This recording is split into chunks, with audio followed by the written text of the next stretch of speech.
पढ़ने जा रहे हैं पाठ 15 साइकिल की सवारी। तो इस कहानी में ये एक छोटी सी कहानी है। इस कहानी में साइकिल सीखने में जो हमारे साथ मुश्किलें आती हैं, जो परेशानियां होती हैं, उनके बारे में इस पर चर्चा करेंगे। तो आइए देखते हैं। इस कहानी के लेखक सुदर्शन हिंदी के प्रसिद्ध कथाकार हैं। यह हास्य रस में लिखी गई हिंदी की प्रसिद्ध कहानी है, जिसमें साइकिल सीखने के कार्य में आने वाली बाधाओं का वर्णन बहुत सरस और मनोरंजन ढंग से किया गया है। कहानी शुद्ध हास्य से शुरू हुई है। तो क्या है, ये एक छोटी सी कहानी है जिसमें एक हास्य रचनात्मक कहानी है। ये भगवान ही जानता है, जब मैं किसी को साइकिल की सवारी करते या हारमोनियम बजाते देखता हूँ तब मुझे अपने ऊपर कैसी दया आती है। तो जब किसी को भी साइकिल चलाते या फिर हारमोनियम बजाते हुए देखती है अपन लेखक, तो उन्हें अपने ऊपर बहुत ही दया आती है। सोचता हूँ भगवान ने ये दोनों विद्याएं भी खूब बनाई है। एक से समय बचता है, दूसरे से समय कटता है। तो एक से समय बच रहा है और एक दूसरे से समय कट रहा है। मगर मजा देखिए, हमारे प्रारब्ध में 20वीं सदी की ये दोनों विद्याएं नहीं है। न साइकिल चला सकते हैं, न बाजा बजा सकते हैं। पता नहीं कब से यह धारणा हमारे मन में बैठ गई है कि हम सब कुछ कर सकते हैं मगर ये काम नहीं कर सकते। शायद 1932 की बात है। बैठे बैठे ख्याल आया, चलो साइकिल चलाना सीख ले। और इसकी शुरुआत यूँ हुई कि हमारे लड़के ने चुप चुपाते में यह विद्या सीख ली और हमने सामने से सवार होकर निकलने लगा। वो उनके बच्चे ने चुप चुपाते हुए उनसे ये विद्या सीख ली, साइकिल चलाना सीख लिया और चुपचाप उनके सामने से होकर वो निकला। अब आपसे क्या कहे कि लज्जा और घृणा की कैसे कैसे ख्याल हमारे मन में उठे।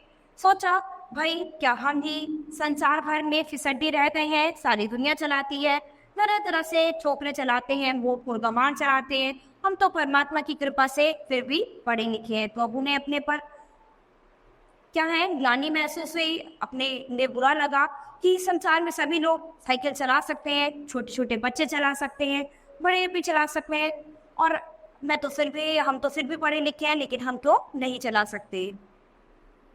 क्या हम ये नहीं चला सकेंगे? आखिर इसमें मुश्किल क्या है? कूद कर चढ़ गए और ताबड़तोड़ पैर मारने लगे। तो उन्होंने कोशिश की और उस पर कूद कर चढ़ गए और उस पर हाथ पैर मारने लगे कि किसी तरह से वो साइकिल चलाना सीख ले। और जब देखा कि कोई राह में खड़ा है तो टन टन करके घंटी बजा दी। तो तब वहां से हट जाते थे, क्योंकि ऐसा लगता था कि वो सीख रहे हैं, तो उन्हें थोड़ी शर्म महसूस हो रही थी। इसलिए जब भी कोई आता था तो टन टन खड़े होकर घंटी बजाने लग जाते थे। न हटा तो क्रोधपूर्ण आंखों से उसकी तरफ देखते हुए पास से निकल गए। हमने निश्चय कर लिया कि चाहे वो हो जाए, परवाह नहीं, सीखेंगे और यार दोस्तों को हैरान कर देंगे। तो उन्होंने ये निश्चय कर लिया था कि अब वो साइकिल चलाना जरूर सीखेंगे और अपने यार दोस्तों को एकदम हैरान कर देंगे कि उन्होंने साइकिल चलाना सीख लिया है।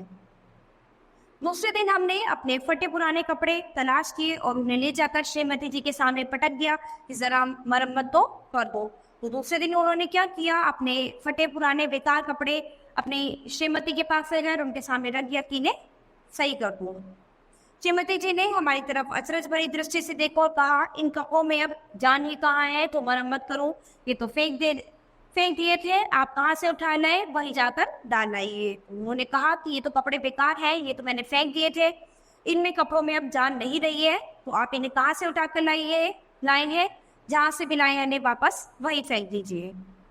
हमने मुस्कुराकर श्रीमती जी की तरफ देखा। इसका मतलब यह था कि तुम्हें क्या मालूम हमारे क्या क्या इरादे हैं। फिर कहा, तुम हर समय बहस ना किया करो, आखिर मैं इन्हें ढूंढ ढांड कर लाया हूँ, तो ऐसे ही तो नहीं उठा लाया, कृपया करके इनकी मरम्मत कर डालो जल्दी से। उसने कहा कि अगर मैं लाया हूँ तो वो सोच समझ कर ही लाया होगा, तो हर चीज़ में बहस मत करो, जो मैं कह रहा हूँ वो करो, तुम इन्हें ठीक से मरम्मत कर दो।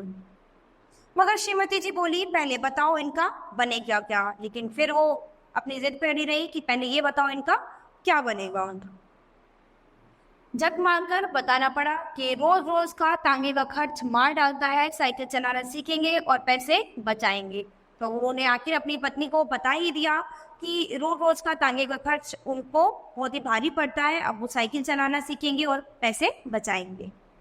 श्रीमती जी ने बच्चों को सुनाते हुए हमारी तरफ देखा और बोली, मुझे आशा नहीं कि आपसे यह काम हो सके, खैर कोशिश करके देखिए, मगर इन कपड़ों का क्या करोगे? तो उनकी श्रीमती कहती है कि मुझे लगता तो नहीं कि आपसे ये काम हो पाएगा। खैर, अगर आपको ऐसा लगता है तो आप कोशिश कर लीजिए, लेकिन इन कपड़ों का आप क्या करेंगे?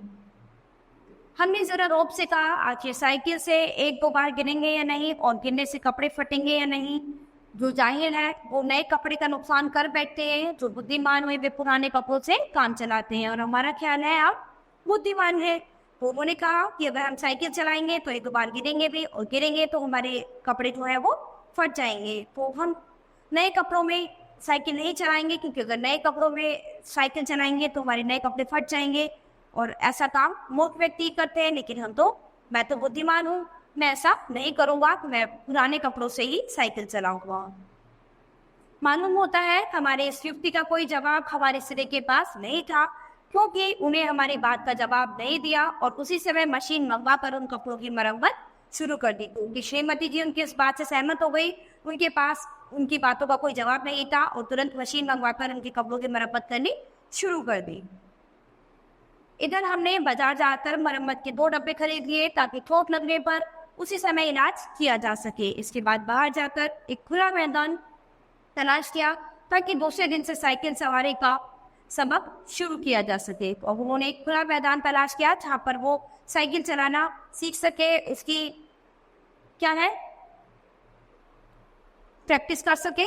इसीलिए उन्होंने एक खुली जगह वहाँ पर ढूंढ ली थी। अब हमारे सामने यह सवाल आया कि अपना उस्ताद किसे बनाएं, कि कौन उन्हें सिखाएगा। अब ये उनके सामने सवाल आया कि कौन है जो उन्हें गाइड करेगा, जो उन्हें बताएगा कि ऐसे नहीं, ऐसे करना है, इस तरह से चलानी है। तो ये इनको अब नहीं समझ आ रहा था। पहले तो ये सोचा कि बिना उस्ताद के सीखो। हमारे लड़के ने क्या किसी की शानविदी की थी, कहता था मैंने तो ऐसे ही सीख लिया। तो पहले तो उनके मन में आया कि वो बिना किसी उस्ताद के सीखे, आखिर उनके बच्चे ने भी, उनके लड़के ने भी ऐसी सीख ली थी, तो फिर वो क्यों नहीं सीख सकते। मैंने तो ऐसे ही सीख लिया, एक बार गिरा, 2 बार गिरा, तीसरी बार गिरने की नौबत ही नहीं आई। तो उसके बच्चे ने उसको बताया कि एक बार गिरे, 2 बार गिरे, और तीसरी बार गिरने की नौबत ही नहीं आई, और उसको साइकिल चलानी आ गई। मगर फिर सोचा कि आदमी को 2 काम सीखना चाहिए, नियम से सीखे, नहीं तो नुकसान उठाता है और दुनिया उस पर फंसी है। लेकिन फिर उनके मन में आया कि हमें किसी भी इंसान को कोई काम करना चाहिए तो पूरे नियमों के साथ करना चाहिए, नहीं तो उससे क्या है, हानि होगी, नुकसान होगा, और उस पर दुनिया फंसेगी। इसलिए यह तो निश्चय कर लिया कि किसी को उस्ताद बनाए, मगर यह निश्चय नहीं कर सके कि किसे बनाए।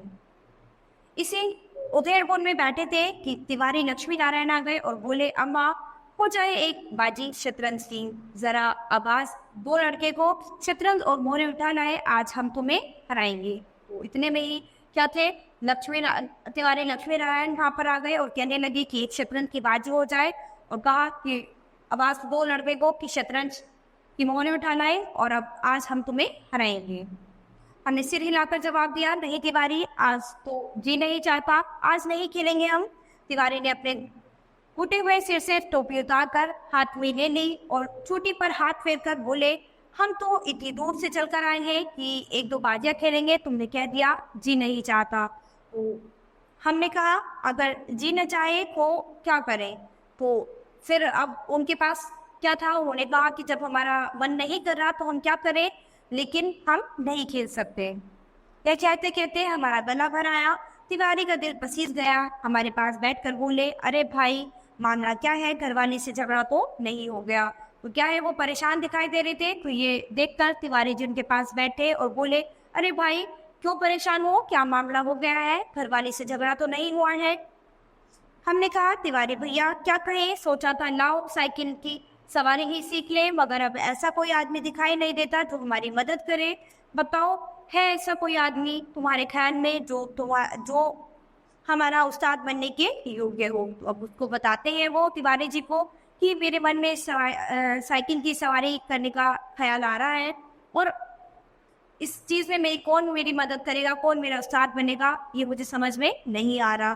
तो अगर तुम्हारी नज़र में कोई ऐसा व्यक्ति है, कोई आदमी है जो मुझे साइकिल चलाना सिखा दे, मेरा उस्ताद बन जाए, तो मुझे बताओ। तिवारी ने हमारी तरफ बेबसी की आंखों से ऐसे देखा मानो हमको कोई खजाना मिल रहा है, और वे खाली हाथ रह जाते हैं। बोले, मेरी मानो तो यह रोग न पालो, अब इस उम्र में साइकिल पर चढ़ोगे और फिर भी यह भी कोई सवारियों में सवारी है, अजी लानत भेजो इस ख्याल पर और आओ एक बाजी खेलो। तो अभी क्या है, उन्हें तिवारी जी ने उनकी बात को नज़रअंदाज किया और कहा कि इस उम्र में क्या साइकिल पर चढ़ोगे, ये ख्याल अपने दिमाग से निकाल दो, छोड़ो इस चीज़ को सब और आओ चलो बाजी खेलते हैं। कहने लगे साइकिल चलाना सीखोगे, क्या टांगे टूट गए हैं? अब वो तो कहते हैं कि साइकिल चलाना सीख रहे हो, क्या टांगे टूट गए हैं? कि टांगे चलते तो है, उसमें सवारी कर सकते हो, मगर हमने भी कच्ची गोलियां नहीं खेली थी। साफ समझ गए कि तिवारी ईर्ष्या की आग में फूंका जाता है। उन्हें लगा कि तिवारी जो है वो उससे जल रहे हैं, इसीलिए ऐसी बातें कर रहे हैं। हमने मुंह फुलाकर कहा, भाई तिवारी हम तो जरूर सीखेंगे, कोई आदमी बताओ। तो उन्होंने भी बोल दिया मुंह फुलाकर कि भाई हम तो साइकिल चलाना जरूर सीखेंगे, अगर तुम्हारी नजर में कोई आदमी है तो बताओ। तिवारी सोच में पड़ गया। हमने फिर आग्रह किया, भाई बताओ भी। तिवारी, आदमी तो ऐसा है मगर वह मुफ्त में नहीं सिखाएगा, फीस लेगा, दे सकोगे? तो तिवारी ने कहा कि ठीक है, आदमी तो है एक ऐसा तो तुम्हें साइकिल सिखा देगा, लेकिन वो तुमसे फीस लेगा। हम कितने में सिखा देगा? तिवारी कहते हैं यही 10-12 दिन में। हम और फीस क्या लेगा हमसे? तिवारी कहते हैं और उसे 25 लेता है, तुमसे 20 से लेगा हमारी खातिर। तो क्या है कि उसने क्या कहा कि वैसे तो वो बाकी सबसे 25 लेता है, लेकिन तुमसे 20 से लेगा हमारी खातिर, क्योंकि वो हमारे कहने से तुम्हें सिखाएगा, इससे कम पर आज नहीं होगा। हमने सोचा 10 दिन में सिखाएगा और 20 रुपये लेगा।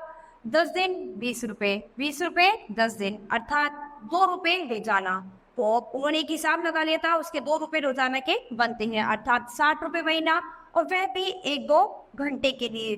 तो ऐसे 3-4 ड्यूटियां मिल जाए तो 250-300 रुपये महीना हो गया। हमने तिवारी से तो इतना ही कहा कि जाकर मामला तय कराओ, मगर मन में खुश हो रहे थे कि साइकिल चलाना आ जाए तो एक ट्रेनिंग स्कूल खोल दें और 300-400 रुपये महीना कमा लेंगे, वो हो जाए आमदनी की एक और मद खुल जाए। तो उन्होंने मन ही मन सोचा कि अगर हम साइकिल सीख लेंगे तो इस तरह से हम इतने पैसे कमा लेंगे, महीने में 400 रुपया कमा लेंगे, और इस तरह से मौज ही मौज हो जाएगी, है ना, कि आमदनी की आमदनी हो जाएगी और उन्हें ये साइकिल चलाना भी आ जाएगा। तो उन्होंने सोचा कि साइकिल सीखने के बाद वो एक ट्रेनिंग स्कूल खोल देंगे जिसमें वो साइकिल सिखाया करेंगे। इधर तिवारी जी मामला तय करने गए, उधर हमने ये शुभ समाचार जाकर श्रीमती जी को सुना दिया कि कुछ ही दिनों बाद हम एक ऐसा स्कूल खोलने वाले हैं जिसमें 300-400 रुपये महीना की आमदनी होगी और हम उस स्कूल में लड़कों को साइकिल चलाना सिखाएंगे। वो अपनी श्रीमती जी को बताते हैं अब जाकर ये खुशखबरी कि अब वो क्या है, एक स्कूल खोलेंगे कुछ दिनों बाद जिसमें 300-400 रुपये महीने की कमाई होगी, आमदनी होगी, और वहाँ पर स्कूल में वो लड़कों को लड़कों को सभी को साइकिल चलाना सिखाएंगे। श्रीमती जी बोली, पहले आप तो सीख लो फिर स्कूल भी खोल लेना, मैं तो समझती हूँ कि तुम सीख ही ना सकोगे, दूसरों को सिखाना तो दूर की बात है। और उनकी श्रीमती जी कहती है पहले आप खुद तो सीख लीजिए, मैं तो यही समझती हूँ कि आप खुद तो सीख लीजिए, पहले दूसरों को सिखाना तो बहुत बड़ी बात है, पहले आप खुद सीख लीजिए। हमने बिगड़ कर कहा यह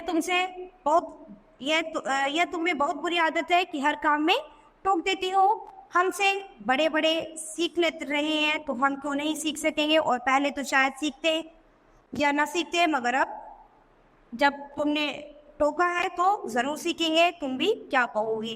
तो अब उन्हें बुरा लगा कि तुम्हें तो हर बात में टोक लगाने की आदत है, तुम हमेशा ऐसे ही कहती हो, तो क्या है कि अब पहले तो सीखते ना सीखते हैं, लेकिन अब तो हम जरूर सीखेंगे क्योंकि तुमने टोक लगा दी है। श्रीमती जी बोली, मैं तो कहती हूँ तुम हवाई जहाज चलाओ, यह साइकिल क्या चीज है, पर तुम्हारे स्वभाव से डर लगता है, एक बार गिरोगे तो देख लेना साइकिल वहीं फेंक फाक कर भाग आओगे। उसकी श्रीमती कहती है कि मैं तो चाहती हूँ कि तुम हवाई जहाज चलाओ, साइकिल को तो छोड़ो कि तुम हवाई जहाज चलाओ, लेकिन मैं तुम्हारे स्वभाव को जानती हूँ कि तुम अगर एक बार गिर गए तो सब साइकिल इधर उधर फेंक फाक कर तो वापस चले आओगे। इतने में तिवारी जी ने आवाज दी, हमने जाकर देखा उस्ताद साहब खड़े हैं, काला रंग, लाटा कद, हल्दी सी शक्ल सूरत, मोटी गर्दन, गले में काला धागा, मैली लुंगी, पाँव में कसोरी जूता जो पहलवान लोग पहनते हैं, छोटी छोटी आंखें। पहले तो मन में आया कह दे हमें ये उस्ताद पसंद नहीं। फिर सोचा हमें साइकिल चलाना सीखना है, हमें इनको किसी फिल्म का हीरो थोड़े ही बनाना है। तो पहले तो उन्हें उसकी शक्ल समझ में नहीं आई, लेकिन फिर उन्होंने सोचा कि हमें इनसे साइकिल चलाना सीखना है, कोई किसी फिल्म में थोड़ी हीरो बनाना है इन्हें। यह सोचकर हमने शरीफ विद्यार्थियों के समान श्रद्धा भाव से हाथ बांधकर प्रणाम किया और चुपचाप खड़े हो गए। उस्ताद ने हमें घूर कर देखा, हमने कहा उस्ताद कल सवेरे ही सवेरे आ जाना, हम तैयार रहेंगे। अब रात को आराम की नींद कहाँ, बार बार चौंकते थे और देखते थे कि कहीं सूरज तो निकल नहीं आया। जरा भी ऊँग जाते तो साइकिल के सपने आते। एक बार देखा कि हम साइकिल से गिरकर घायल हो गए हैं, अस्पताल में एक अंग्रेज हमारा ऑपरेशन कर रहा है। तो क्या है, उन्हें एक सपना भी आ गया कि वो साइकिल पर से गिर गए हैं और घायल हो गए हैं और एक अंग्रेज उनका ऑपरेशन कर रहा है। दूसरी बार देखा कि हम जमीन पर खड़े हैं और हमारी साइकिल आसमान पर चल रही है। और दूसरी बार उन्होंने क्या सपना देखा कि वो जमीन पर खड़े हैं और उनकी साइकिल जो है वो आसमान में चल रही है। फिर ऐसा मालूम हुआ कि हमारे उस्ताद ने हमें गोद में उठाकर उछाल दिया। दूसरे क्षण में देखा तो हम साइकिल पर सवार हैं, साइकिल आप ही आप हवा में उड़ी जा रही है और लोग हमारी तरफ आंखें फाड़ फाड़ कर देख रहे हैं। इसके बाद उन्होंने क्या देखा कि उनके उस्ताद उनको हवा में उछाल रहे हैं और वो साइकिल के ऊपर बैठे हैं और साइकिल अपने आप ही सवार होकर अपने आप ही हवा में चलती जा रही है। एक शैतान ने आकर हमारे कंधे पर हाथ रख दिया और हम जमीन पर गिर पड़े। इतने में हमारी आँख खुल गई। देखा ये सब सपना था। हम चारपाई पर थे और हमारी स्त्री हमारा कंधा हिला हिलाकर हमें जगा रही थी। तो ये सब वो सपना ले रहे थे। वो सब उसके बाद जब वो उठे तो उन्होंने देखा कि उनकी जो पत्नी थी वो उनको कंधा हिलाकर नहीं जगा रही थी। उठकर देखा तो दिन निकल आया था। इसी समय उस्ताद भी आ गए और हम हरि का नाम लेकर बाग की तरफ चल दिए। लेकिन अभी घर से निकले ही थे कि बिल्ली रास्ता काट गई और एक लड़के ने चीख दिया। क्या कहे, हमें कैसा क्रोध आया उस नामुराद बिल्ली पर और उस शैतान लड़के पर। मगर क्या करते, वो ऐसा अशुभ माना जाता है कि घर से बाहर निकलते हैं चीख मार दे या फिर कोई बिल्ली रास्ता काट दे। तो इसीलिए उन्होंने इसका उदाहरण दिया है कि उन पर उन्हें बहुत गुस्सा आया, लेकिन क्या करते, नाक पिसकर दे दे। एक बार फिर भगवान का नाम लिया और आगे बढ़े। और बाजार में पहुंच कर देखा कि हर आदमी जो हमारी तरफ देखता है मुस्कुराता है। अब हम हैरान थे कि बात क्या है, ये लोग मुस्कुराते क्यों हैं। एक हमने देखा कि हमने जल्दी और घबराहट में पजामा और अचसन दोनों उल्टे पहन लिए हैं और लोग इसी पर हंस रहे हैं। सिर मुड़ाते ही उलझे पड़े, पहला कदम ही गलत। तो क्या था, उन्होंने देखा कि लोग उन पर क्यों हंस रहे, क्योंकि उन्होंने पजामा और अचसन जो थे वो उल्टे पहन लिए थे, इसी वजह से लोग उन पर हंस रहे थे। हमने उस्ताद से माफी मांगी और घर लौटाए। पहला दिन व्यर्थ गया। दूसरे दिन निकले तो हमारे घर के पास जो लाला साहब रहते हैं वे सामने आ गए। मुस्कुराकर बोले, तो ये कहाँ जा रहे हैं। हमने जल घूम कर जवाब दिया, नरक को जा रहे हैं, आप भी चलेंगे क्या, बड़ी अच्छी जगह है। लाला, अरे मैंने तो केवल यही पूछा था कि आप कहाँ जा रहे हैं। हमने प्रार्थना की है कि नरक को जा रहे हैं, 2 आदमियों की जगह खाली है। तो लाला कहते हैं, भगवान जानता है, मुझे यह मालूम न था कि आप किसी जरूरी काम से जा रहे हैं। फिर उन्होंने कहा, तो हम बेकार घुमा करते हैं, मानो हमारा दिमाग खराब है। उधर उस्ताद साहब ने साइकिल की घंटी बजाकर हमें अपने पास बुलाया। बोले, मैं एक गिलास लस्सी पी लूं, आप जरा साइकिल को थामिए 2 मिनट के लिए। उस्ताद साहब जब लस्सी पीने लगे तो हमने साइकिल के पुर्जों के ऊपर नीचे से परीक्षा शुरू कर दी। फिर कुछ जी में आया तो उसका हैंडल पकड़कर जरा चलने लगे। मगर 2 ही कदम गए होंगे कि ऐसा मालूम हुआ जैसे साइकिल सीने पर चढ़ी आती है। दूसरे क्षण साइकिल अपने पूरे जोर से हमारे पांच पर गिरी और हमारी राम दुहाई बजा है एक सिर से दूसरे सिर तक गूंजने लगी। उस्ताद जी लस्सी छोड़कर दौड़े आए और दया वाले लोग भी जमा हो गए। सब मिल मिलाकर हमारा पाँव साइकिल से निकाला। उस्ताद ने साइकिल को अच्छी तरह देखकर कहा, यह तो टूट गई, बनवानी पड़ेगी। अब क्या था, वो साइकिल ही टूट गई, अब उनको साइकिल बनवानी पड़ेगी। आज का दिन भी गया और यह हम पहले से जानते थे, यह लाला जी के होनी कहाँ की तस्वीर थी। वो जानते थे कि लाला जी ने उन्हें जाते हुए टोक दिया था कि कहाँ जा रहे हो। तो वो समझ गए कि आज का दिन भी उनका बेकार हो रहा था, क्योंकि उन्होंने उन्हें टोक दिया था कि कहाँ जा रहे हो। मगर हमारे वीर हृदय का साहस और धीरज देखिए, अपने मैदान में डटे रहे। कई बार गिरे, कई बार शहीद हुए, घुटने तुड़वाए, हाथ पांव छिलवाए, कपड़े फड़वाए, पर जनाब क्या मजाल जो जी छूट जाए। 8-9 दिन में साइकिल चलाना सीख गए, मगर चढ़ना नहीं आता था। कोई सहारा देकर चढ़ा देता तो फिर लिए चले जाते थे। हमारे आनंद की कोई सीमा नहीं थी, क्योंकि उन्हें अब साइकिल चलानी आ गई थी। उस दिन उस्ताद ने हमें साइकिल पर चढ़ा दिया और सड़क पर छोड़ दिया कि चले जाओ, अब तुम सीख गए। तो अब क्या था, वो साइकिल पर चढ़ गए और चलाते चले गए। उनके उस्ताद ने कहा ठीक है, अब तुम चले जाओ, तुम साइकिल चलाना सीख गए हो। अब हम साइकिल चला रहे थे और दिन ही दिन में फूले न समाते थे। मगर हाल यह था कि कोई आदमी 200 गज के फासले पर भी होता तो हम गला फाड़ फाड़ कर चिल्लाना शुरू कर देते, साहब जरा बाई तरफ हट जाइएगा। तो क्या था, लेकिन जब भी उनके सामने कोई आता था तो वो घबरा जाते थे, तो वो इतनी दूर से ही चिल्लाने लग जाते थे कि जरा बाई तरफ हट जाइए। हम नए सवार हैं और साइकिल हमारे बस में नहीं है। दूर फासले पर कोई गाड़ी दिखाई देती तो हमारे प्राण सूख जाते, तो गाड़ी को देखकर घबरा जाते थे कि सामने आ रही है, कहीं उन्हें कोई चोट न लग जाए। सहसा सामने तिवारी आते दिखाई दिए, हमने उन्हें दूर से ही अल्टीमेट दे दिया, ओ तिवारी बाई तरफ हो जाओ वरना साइकिल तुम्हारे ऊपर चढ़ा देंगे। तिवारी ने अपनी छोटी छोटी आंखों से हमारी तरफ देखा और मुस्कुरा कर कहा, जरा एक बात को सुनते जाओ।